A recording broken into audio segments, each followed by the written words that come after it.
तो सांग मैंने बर्तमान आसी फाइनाली पहुंची गली 5 वर्षर स्वप्न पूरा करने बर्तमान बरमुंडा आसी पहुंची जाइए आपण मैंने देखिपे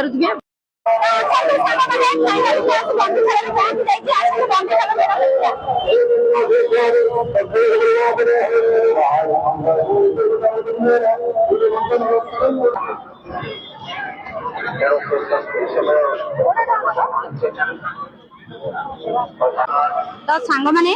बर्तमान जोर भोक टे मका सीधा खाईदबा फाइनाली झाल मटर खाई आसीगली मोर बटा तो खाए देखु बटा 30 टका खाईदबा आलो मालो देखु सांग मैंने बरमुंडा मेड़ देखी आसली मो नार गोटे क्लिनिक भी अच्छी जहा हूँ जानिक खुशी लगे मो नार भी गोटे क्लिनिक खोलाई बरमुंडा।